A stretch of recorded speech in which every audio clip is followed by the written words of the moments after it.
pasipokuwa na njia kwa walio wake. Bwana Yesu asifiwe. He's God of miracles. Elijah ameishiwa, hana nafasi. Mungu anaamua tu kunguru, akaweka roho ya kunguru, roho yake kwa kunguru, enda tafuta chakula pelekea mtumishi wangu. Aisha, yeye ilihitaji Roho Mtakatifu. So unachohitaji sana as a Christian, as a believer, si pesa, you're poor, na uko kwa Kristo. Unachohitaji sana ni roho wa uzima. Anapochukua ushukani, kila kitu kitakuwa sawa sawa jinsi unavyohitaji. Hulainisha na kutengeneza maisha ya walio wake. Another thing, huwa kiu cha dhambi, tamaa na kadhalika maisha yetu. Huondoa mizigo ambayo tumebebeshwa.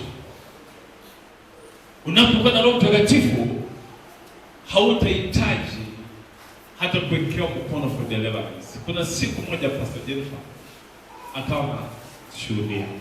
Sema alikuwa amelala, alijikuta tu anatapika. Haui popote.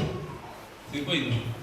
Haui popote, hana malaria, hana shida za tumbo, lakini alikuwa anatapika tu, anaamuka anatapika tu. Hiyo ni deliverance ya Mungu. Unaweza kutoka hapo kwa ibada, unaenda nyumbani, unajikuta unaendesha tu dakika 5, hata unaomba Mungu penye upo utaki mtu aende kwa ofisi kubwa huko, kwa sababu ya mission ambayo uko nayo. Na ukiangalia hauna shida, wewe mzima, si ati prophet anakuhudumia. Hiyo ni deliverance. Mungu anakuhudumia. Bwana asifiwe. Amen. Na pia kama amejazwa na Roho Mtakatifu na anaishi kwa plot, Roho Mtakatifu hata ruhusu waovu kuishi katika hayo mazingira. Unaweza kuhamia pahali na unaona mwenye wake anakuwa tena comfortable na anaamua kuhama bila sababu. Mwenye amebaki pia unaona anahama bila sababu. Na Mungu analeta watu wa aina yako. Na wanapokuja mnakuwa great friends. Why? Kwa sababu ya Roho Mtakatifu. Kwa hiyo pia kumaanisha kwamba unapokuwa na Roho Mtakatifu, watu wasio na Mungu watakuchukia.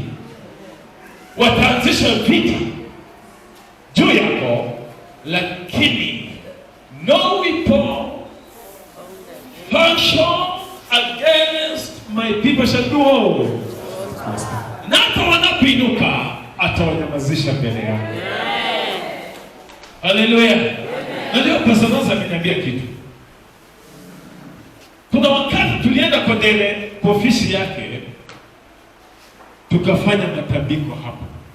Na kumbe vitu vingine havikufi. Bwana asifiwe. Wale tuleko ushuhuda, huenda utapata nafasi ya ushuhuda. Maana msembaya amechoka sana, anaangalia saa, nataka sijui aje tu ushuhuda. You see, 2019, 2018, 2020. Wewe unaenda pale, pasa kuja pasta. Tunapiga magoti chini. Siku hiyo tukaenda, wenzetu walikuwa kama wazimu. Watu walitapika kwa ofisi. Watu walitapika. Sasa watu wakielewa kuna hapa ama usipinja elewe kuna shida hapa. Sisi tutashikwa na huyu pasta. Sasa unajua hawaongei. Na yeye anasema papa hapa tu. Baba yafanya tu. Lakini sasa nduru ziko hapo. Sasa unajua sasa tunajaribu kufundisha kutoke kwa sababu haujui. Alafu mimi amekuita kwa sababu kuna vita wenyewe wanajuana. Wanalimana. Bwana asifiwe. Sasa sasa ananiambia pastor, unajua wamenipatia barua na rudisha kwa telefoni hii ofisi tena. Amen.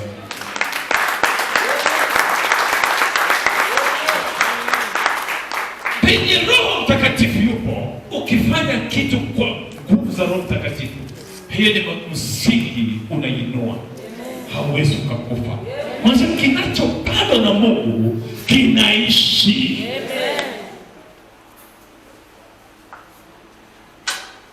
Bwana asifiwe. Amen. You need deliverance. Kitu cha kwanza ukubali Roho Mtakatifu.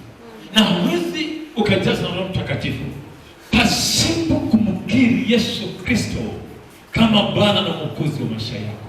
Kumbuka yeye ndio humtuma Roho Mtakatifu ambaye ni msaidizi, mlezi, mwelekezi kwetu.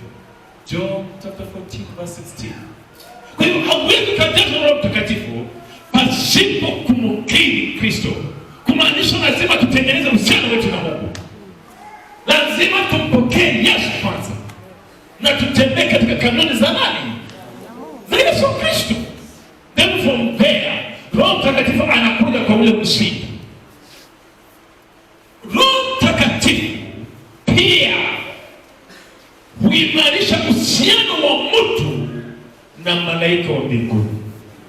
You cannot be connected to angels of heaven pasipo kujaza na Roho Mtakatifu. Kama last Sunday, the angel of God was here. And that's why ibada zilikuwa tofauti sana ibada ambayo tulikuwa na siku mwaka. Why? He came kwa ushawishi wa Roho Mtakatifu. Roho Mtakatifu ako na usemi kwa malaika walinzi, na pale ambapo yupo pia hubisha malaika. Na wanapokuja malaika hawakuji tu kwa sababu ya nini? They come to bless or to destroy maadui zetu. Anakuja kubariki walio wa Mungu ama kuangamiza maadui zetu. Na ukifuatilia ibada ambayo tumekuwa na ushirika wa malaika zinapokamilika, ukifuatilia watu ambao wanaathirika kama wameteseka sana na wameteswa na watu, kuna mapigo wanapata kule nyumbani. Kumaanisha Roho Mtakatifu kazi yake ni kupeana siri kwa ajili ya mafuta, kwa ajili ya kibali, kwa ajili ya neema na kadhalika. Lakini mambo na vita, uchawi, mema madhabahu imejenga ya uchawi, yeye ni kama anatuma malaika kwenda kuharibu na kuteketeza hizo vitu vya uchawi kadhalika. Bwana asifiwe. Amen. That's why Musa alisema kwamba na Musa akawaambia wachinje nini? Kondoo? Eko kondoo au mbuzi? Bwana asifiwe. Na ukaweka alama ya damu kwa mlango, na malaika alipita mlango ambao haukuwa na damu, alikuwa anaua the firstborn son. Bwana asifiwe. Amen. Akaenda mpaka nyumba ya Farao. Ni malaika wa Mungu ndio walienda soda mnagoma na kuharibu miji hizo mbili.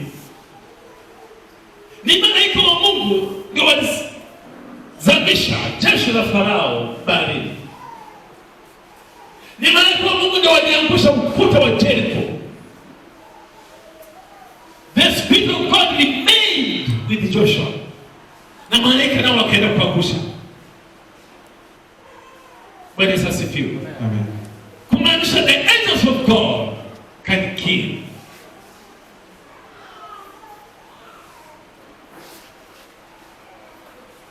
Kumaanisha kama kuna Roho Mtakatifu anakujulisha kwa malaika wa Mungu.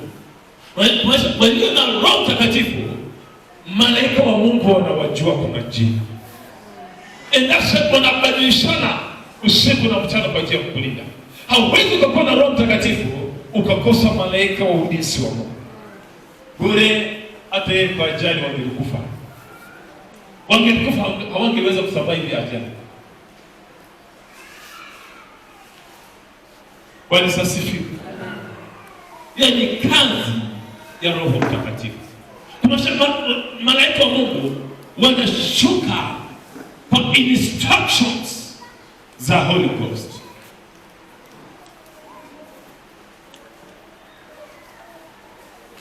So make sure as a Christian umezaliwa mara ya pili upite katika ubatizo wa maji mengi.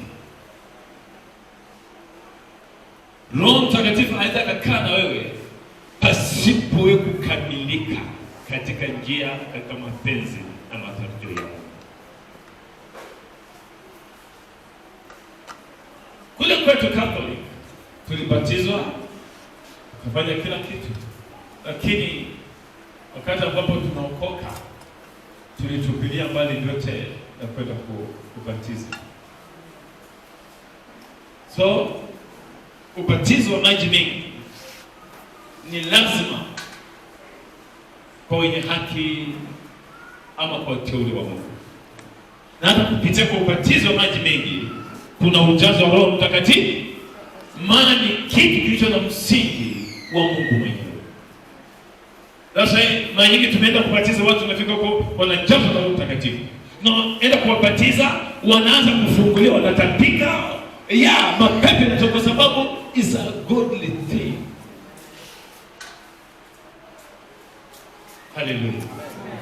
So ni jukumu lako kumbisha Roho Mtakatifu maishani.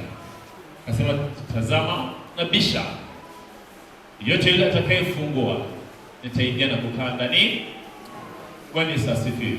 Hauwezi kuzaa matunda mema pasipo kuwa katika Kristo, na uwezo kujazwa na Roho Mtakatifu ama katembea na wewe pasipo kukaa ndani ya Roho Yesu Kristo. Bwana Yesu asifiwe. So ni wajibu wako kufanya kinachohitajika kwa manufaa yako, si manufaa yako. Wangapi wameokoka? Kweli. Wangapi hawajaokoka? Kama hujaokoka, kuja mbele tukuongoze kwa toba kwa jina la Yesu. Hujakiri Yesu Kristo kama Bwana na Mwokozi wa maisha yako.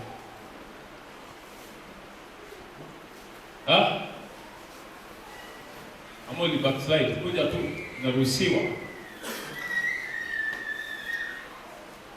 Nenda kando, nataka kwanza kupia na Mungu.